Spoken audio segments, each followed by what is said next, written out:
How and what would you do if from tomorrow you were to start preparing for a new electronic music / DJ gigs?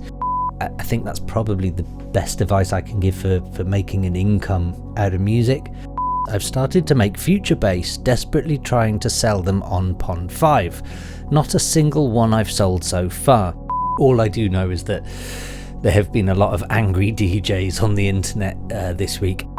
I think you're better off being a big fish in a small pond than a small fish in a big pond. I would say, are we just...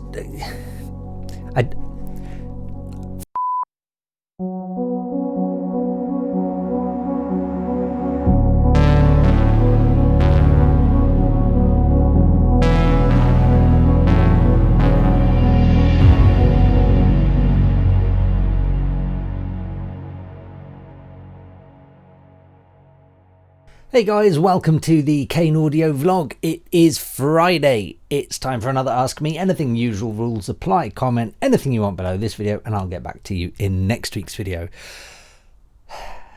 Before I look at last week's video, is there any house admin? I don't think there is. First of all, I guess I should apologise for anyone who may or may not have left a question in between me recording this and the video going out, because I think regular followers will know that I film this on a Thursday, usually a Thursday evening, which makes it beer club. Unfortunately this week I've got stuff to do this evening, so I'm filming it a bit early today, so I'm not on the beer, I'm on the coffee today. So yeah, and I know that sometimes there's a few last minute stragglers that come in on a Thursday afternoon, so my apologies to you if you've done that.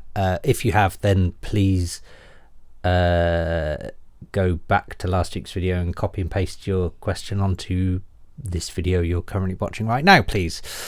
Yeah, I think there isn't any house. I mean, look, we're still in a pandemic. We're now in the second wave of a pandemic. You know, I know that these videos, the viewing numbers have dropped a bit over well, throughout this year really, which is kind of to be expected, because let's be honest, there's some people out there who have more important stuff to do than watch an old man shout at clouds.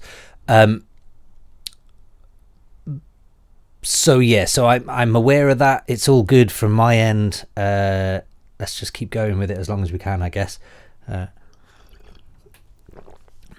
Yeah, well, it is what it is, I guess, and you know, I am aware that the pandemic it is kind of coming back. Certainly here in Greater Manchester, you know, what a week it's been.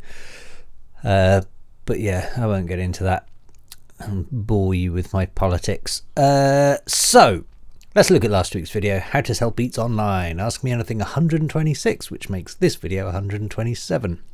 Starting at the top, Francesco Di Carlo. Great, cheers.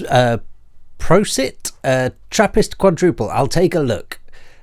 You're welcome. Oh, I think that was supposed to be profit, was it, or something? I can't remember what I said last week's keyword was. I'll give you a high five anyway. High five. There we go. Thank you very much. Your position on the beat selling issue is very clear.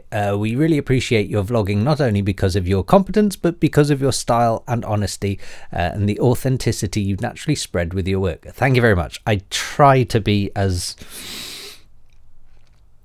normal as possible, I guess. And I you know, look, I've always sort of been clear that this music industry is full of smoke and mirrors. You know, if you look at news this week in the music industry, I'm sure most of you will have seen on Facebook that there's like I don't know if it was a government grant that went to venues, and I use the term loosely because there were some online website-y companies that got lots of money and they're not a venue. But I'm going to hold my hands up now and I'm going to say I didn't apply for the grant. I don't know anyone that did. Well, actually no, I do know a couple of people who applied, but I've not been involved in any application processes, and because of that I've not looked at what the criteria is. So if I say anything out of term, then I apologize. It's because I'm ignorant and don't have any knowledge, and there we go. So I don't know, but all I do know is that there have been a lot of angry DJs on the internet this week, and if what they are saying is right, then probably with due reason, because it seems like, so a couple of companies that got money, I haven't seen do any work. In fact, I didn't even realize they were still running, but there were a couple that I haven't seen put out any work since probably mid 2000s. So the point I'm trying to make is that there's a lot of smoke and mirrors in this industry, and there's a lot of stuff that happens in this industry that makes people think something is great or something is terrible, even when sometimes that's not always the truth when you look into it in more detail. So I consider myself like an investigative journalist of EDM. I'm joking. So please keep it up. How and what would you do if from tomorrow you were to start preparing for a new electronic music / DJ gigs? Would you simplify the equipment as much as possible, or would you use controllers? I saw some in YouTube videos, and some analog gear, etc. I think both is the answer. So I know I am technically a musician. I know technically I can kind of play keyboard, and certainly in composition skills and whatever, that's all there. But it's interesting, like, look at someone like Ed Sheeran. He steps on stage with his guitar, and that's it, and a microphone, because that's his music. His music is just acoustic guitar, singer-songwriter music, and that's great. That is its own thing, which is great for him. So I'm not saying anything good or bad. It's just that's what it is. That's one performance. Then you've got, let's say, rock bands or whatever, bands that perform together, and you've got 5-6 people playing 5 or 6 instruments. Maybe one of those people plays 2 or 3 instruments, but generally you've only got as many instruments as you have pairs of hands playing at any time, and that's the important point I'm trying to make here. Is so Ed Sheeran, being a solo singer-songwriter artist, is one person with one pair of hands and plays one guitar. A band like, I don't know, the Magic Numbers are 4 people, 4 people playing 4 instruments at any given time, maybe 5 sometimes, because there might be a tambourine as well as something else. But really, look, you can only have as many instruments playing as you have pairs of hands when it comes to real musicianship. When it comes to electronic music, you kind of need, if you're going to do all the production, sound design, everything live, then you need one person to create the kick drums, one person to create the snare drums, one person to create the hi-hats, one person to create the tom drums, one person to create the higher tom drums, one person to create the lower tom drums, one person for the tambourine. The list goes on, and that's just the drums. That's the point I'm trying to make. So you need to simplify everything as much as you possibly can, but at the same time, I feel like a stage performance should be exactly that. It should be a performance. So it's a really tricky thing to get across.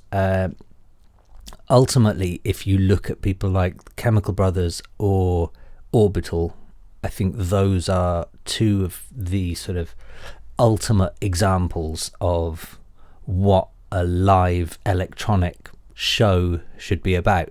But notice that both of those acts are duos, so they've got 4 hands, and probably a lot of money to get the show up and running in the first place. So I think in my head, if from tomorrow I was to start preparing for a new electronic music DJ gigs, that's kind of the direction I would want to go. So I have considered it, and before the whole pandemic thing, I was looking at doing a live version of my album, and I was tempted to get in. My apologies, I've left my phone on. I've contemplated going live and having like a session musician with me, so while I'm on maybe keyboard and laptop or whatever playing certain parts or the controllers, then I can have someone else maybe playing live drums or vice versa, something along those lines. So I think it's probably much better with two people. So if I'm honest, that's what I'd be focusing on. I think, and I think, you know, in this day and age as well, much like I banged on for years about my album, I wanted it to be something different, something that breaks the norm from the industry. I think if I was going to do a live show, that's what I'd be looking for. So yeah, do you have any particular routines, daily checklist for this kind of preparation, beyond past experience, of course? No, in all honesty, there is nothing. It's just experimentation. I was at a point, again, before the pandemic, where I was looking to have that session musician join me in some experimental rehearsal sessions. So we were going to book a local rehearsal studio down the road here, and take some equipment and go, right, well, what equipment can we take first of all? What equipment can we fit in the boot of a car or van or whatever? And then how do we make that fit? And then go from there going, well, how do we make this music with this equipment? It's all a case of kind of reverse engineering of what you want your goal to be, but also bearing in mind what you're actually physically able to do. So I don't envy anybody who goes on tour.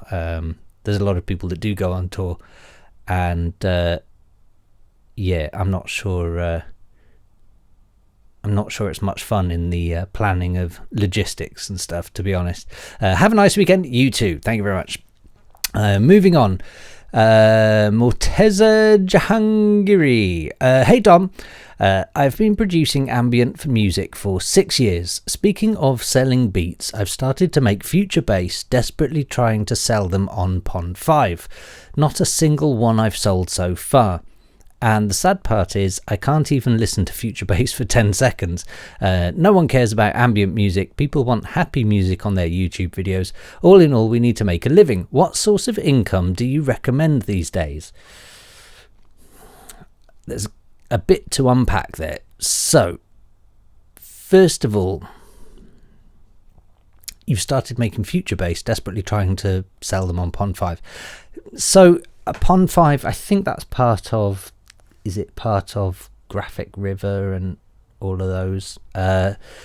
Look, I don't know who the big companies are in that field, because I've never done the whole selling beats thing. Like I kind of alluded to in my last video, it's a bit of a weird byproducty industry for me, and I can't quite see there being any long-term benefit or profit or whatever. I think there seems to be, much like if I look at like royalty free, not completely royalty free, but things like Graphic River and the stock videos and stuff like that, you'll find that some people, much like YouTube, I guess, some people will create some content that just really goes viral, and I think you have to look at it similar to any other part of the music industry or creative industry. The competition is fierce. So, I don't think I would be able to write a piece of music and go, this is going to sell really well on Pond 5 or whatever, because while there may be a popular genre or a popular theme that people go for, that doesn't necessarily mean that if you make that theme then it will sell big numbers. And this is where I mentioned earlier on about the smoke and mirrors of the industry, because to me, I think you trying to make future bass to try and sell on Pond 5 is equivalent to trying to make tech house music to get in the tech house chart on Beatport. Well, you and every other DJ producer, whoever out there, you know, especially the beginner producers, there are millions of them jumping on tech house or whatever the latest trend is, because that's filling up the Beatport top 100. Well, you know, and I kind of touched on this last week, that, you know, if there is a sniff of somebody making some money in the music industry by creating something, then you'll soon find there are hundreds, if not thousands, of other people jumping on that wagon and climbing on board. And I mentioned in my last video that when I first started doing loops, I'm not saying I was at the forefront of anything, but I was fortunate enough that it was still fairly early days, certainly with the transition of where, you know, before I made loops, you'd have to order it on CD and whatever. And so I was kind of at the end of the first wave of these loops packs and stuff being digitally available, which meant that it gained popularity very quickly. So the money was very real. To put that into perspective, I would say that loops packs 10 to 15 years ago were the vast majority of my income when I stopped touring as a DJ. Loops packs pretty much took over and filled the whole and more from DJing. Whereas now I can tell you I haven't even done a loops pack for, you tell me, is it a year? Is it 2 years? It might be 2 years. Must be over 2 years now. I've not even done a loops pack. Not purely for money reasons. The biggest reason for me is because I kind of run out of mental energy to keep doing loops packs, and it's, you know, it takes a lot of energy and a lot of creative. It just kind of saps your creativity when you get to a point and you've done your 50th loops pack or whatever. It gets harder and harder to come up with new ideas that you're actually proud of. Similarly, if you're just making beats, you know, you need to be aware that I think a lot of popularity in these things become very unpredictable. But as soon as someone does start making real money, there's you and thousands of others pushing for it. So it's kind of a tricky one. You've said the sad part is you can't listen to future bass. In my opinion, don't do future bass then. If you don't like what you're doing, then what's the point in doing it? Because in exactly your case, you're currently in kind of the worst case scenario where you're making music but you're not getting money for it. If you're going to make music and not earn money, then at least make music you like for no money, you know. That's the way I see it. You know, unless someone is saying, sit down, make me some drum and bass and I'll give you £1,000, then there's, you know, otherwise you're just chasing your tail, basically. People want happy music on their YouTube videos. I would say, are we just... First of all, I don't think people just want happy music. I think people want all sorts of music for all sorts of situations. And I'm sure even with YouTube videos, there's got to be plenty of ones with sad things happening or energetic things happening or whatever, chaotic things happening. So there's that to bear in mind.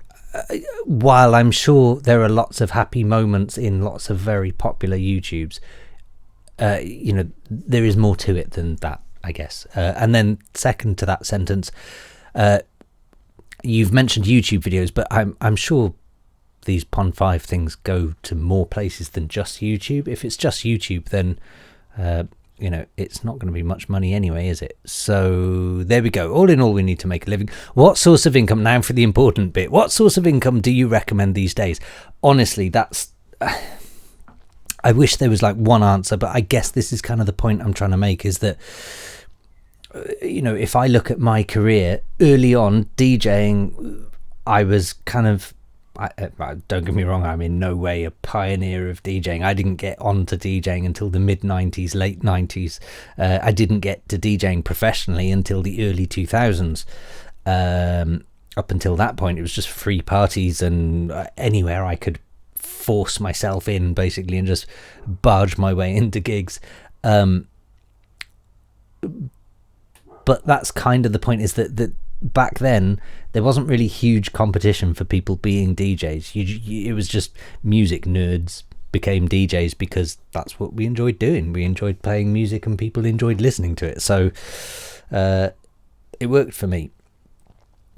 Similarly, with doing loops packs and stuff like that, it was something I enjoyed doing. A company approached me because they liked my sound as a producer, and they said, we want those sorts of sounds, and I got into that. And then obviously that became really popular, and thousands of producers suddenly started doing loops packs and whatever, and I kind of lost a bit of interest in it then. So I guess the point is that I've kind of naturally progressed from one thing to another, and don't get me wrong, a lot of it has been more by luck than judgment, but I've always kind of kept those things going to an extent where, for example, if I wanted to do a loops pack now, then I probably could, and I guess that's kind of the point, is in terms of making an income, there are still lots of ways of making an income, but it takes a lot of energy and a lot of time and a lot of dedication in all of these areas. Time is the biggest thing. So, if I explain where most of my money comes from, I guess clearly there's my Mousetrap releases. I couldn't live off my Mousetrap releases. Admittedly, I only release with them once a year, something like that. So of course I'm not going to be able to live off that. But there is some money in that, definitely, and especially when something gets playlisted on a Spotify editorial playlist or something like that, then there's definitely money in that. There's real money in that. Perhaps more importantly, and this accounts for probably a very good portion of my income, is royalties from synchronization for TV and film and adverts and stuff like that. Those sorts of jobs are much more difficult to get your hands into because you kind of need to know people to get there. But I would say that probably starts with finding yourself a good publisher, and I would say take this with a pinch of salt, but I think you're better off being a big fish in a small pond than a small fish in a big pond. And by that, I mean, when you sign up to a publisher, I think you're better off, or I think a lot of people are better off signing up to one that isn't, a huge publisher. Clearly don't sign up to a publisher that's just some dude in his bedroom. It needs to be a professional establishment, but a publisher's job is to find you that work, and because it's in their interest to take a cut of what they get you. So it's kind of tricky, but I think that's a one to certainly look into. What else? I mean, there is money in radio plays, there is money in gigs, even for people who play gigs for free. You forget, if you're in Britain especially, and I'm pretty sure it's the same for America if you go through ASCAP or BMI or whoever it is in America, but if you go through PRS and register what tracks you played in your gigs, I have had gigs in British nightclubs and festivals where I have earned more through the royalties of playing my own tracks in those public performances than I did as the sort of the DJ fee. So, you know, there's things like that to be aware of. There are lots of little avenues of making music. I would say, look, with library work, so whether that be loops packs or like the Pond 5 selling beats online stuff, those two things are viable ways of making money, but it needs to be with a company that you're able to talk to a human and get, establish yourself a deal. And I think this is probably the most important advice I can give you is, let's say, for example, you want to do some loops packs. Get in touch with the people who run Loop Masters or whoever their competitors are. Get in touch with the company, get in touch with the people, and ask them, what's the best approach? Is there anything you're lacking? Is there anything you need at the minute? Is there anything I can do to help? Here's some stuff I've done recently. Here's some stuff I think that might work with your company, or whatever along those lines. The thing is and I could be completely wrong on Pond 5, but if Pond 5 is the company I'm thinking of, I'm fairly sure it's basically anyone can sign up and anyone can just upload any old crap and it's for sale. Done. Job's a good one. Well, with those sorts of sites, of which there are loads, and this is where I was kind of trying to be vague last week, if you remember. Basically what I was suggesting is there's a lot of websites out there that are just a complete scam. I'm going to keep that a scam. Because what they're doing is they're cashing in on numbers. So, you might upload 20 beats and sell one of them for whatever, $100. And you're going to look at that 6 months later and go, that's all I made was $100. Wasn't worth it. Well, from the website's point of view, they might have had 50, 60, 70,000 uploads and sold thousands and thousands, and in which case they're making the money. So they don't care if you sell one or if you sell 100 or if you sell 1,000. They don't care, because they don't care who makes the money on their website, because they're taking a cut of all the sales no matter what. So it's not in their interest to really push your product. They're more after just, so long as they can filter out the metadata, then anyone can sign up and store stuff on there. So that's where you really need to be careful, is by all means sign up to a publisher. By all means get in touch with loops companies or syncs companies or ads companies, marketing companies, all of these companies that provide bodies of work for sale or for license or whatever. 100% get in touch with them. But I just wouldn't bother signing up to a site that doesn't let you speak to a human being about it first. If it's all fully automated, sign up here, upload your track, boom, done, then there's no filter. You could upload any old crap, and no doubt a lot of people do. So there we go. I think that is my rant on that sort of stuff, and I think that's probably the best advice I can give for making an income out of music. Don't forget there's a whole load of stuff that happens as a byproduct of making good music, whether that be if you get recognized for making good music, then you can start making tutorials that people will maybe pay for, or companies will pay for, or you can start doing one-to-one sessions, or you can start producing your own library of music for license or music for sale or royalty free or whatever it is you want. If you have enough substantially high quality friends who are artists or whatever, then you can be in a position to start your own record label or publishing company or whatever it is you want to do. But I would say first and foremost, only do something that you think you're going to enjoy, because if you're only in it to make a quick buck, and I'm not saying that you are, because I don't know you as a person, but for anyone watching this, if you're only in this to try and make a quick buck, you're in the wrong job. You know, go and work as a plasterer or a roofer or a brickie, or get yourself a proper trade. And you know, everybody needs a plumber, everybody needs an electrician.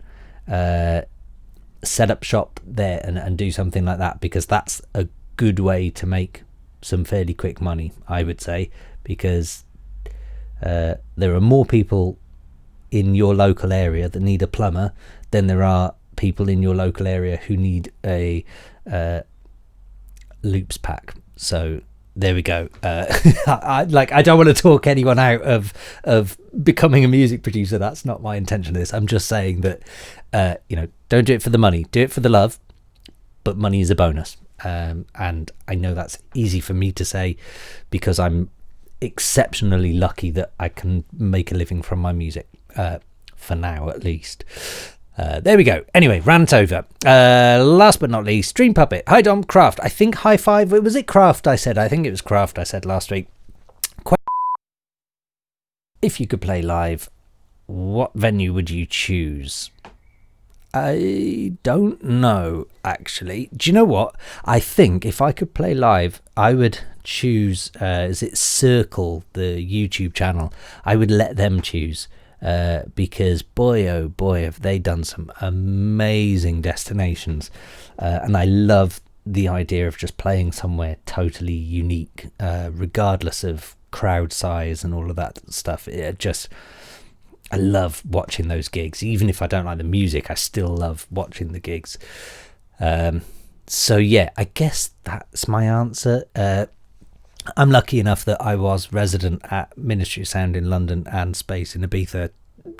To me, two of the greatest clubs in the world.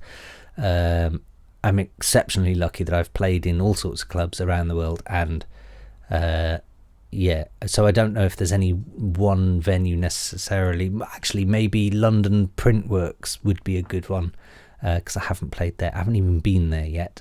But again, a bit tricky this year. I'm related to Artificial Roots. How your last album influenced your live set musically and technically? So it's a weird one. I think it was kind of both of them influenced each other, really. Part of the reasoning behind the album being a bit more mellow than my DJ sets, and actually for anyone who's been to any of my gigs in the last 3 years, you'll have noticed that my music's really started mellowing out anyway. And you know, things like the Mousetrap London gig, I was happy to do the opening set there because I could take a bit more of a chill route into the night, and I just get so much more pleasure out of that, to be honest. I guess it's maybe an age thing and whatever. There's a whole load of factors, I guess. But so I kind of did, you know, when I was writing the album, I was also very aware that it'd be nice to be able to perform this live. And so, yeah, so I think in terms of live sets and stuff, looking ahead to the future, it would be nice to be able to do like a live version of my album, you know, and ultimately, I guess, you know, like I touched on earlier on, I kind of envision it to be sort of, you know, a sunset set, really, and that's kind of my thing now, I guess. It's just where I think I fit, and I'm happy to fit there, to be honest. So yeah, have a great beer or coffee. Maybe you go back to coffee this week. Oh, here we go. Or Dom, maybe you can launch the official audio beer blog. All the best. Well, coffee it is this week, weirdly. So yeah, there we go. Yeah, I feel like it's now 4 o'clock in the afternoon. It's probably a bit early to be drinking a beer. And there we go. That's the questions for this week. I feel like I've had a good rant. I hope you do too. I am going to say that if you have made it this far into the video, prove it by commenting the word Khabib. That's Khabib for anyone that doesn't know. Khabib. because UFC 254 is on this weekend and I am pumped for it. It is Khabib against Justin Gaethje, and it's going to be a hell of a fight. So yeah, there we go. Right, I'm off to do some more work, and hope you all have a great weekend. I'll see you this time next week. Cheers.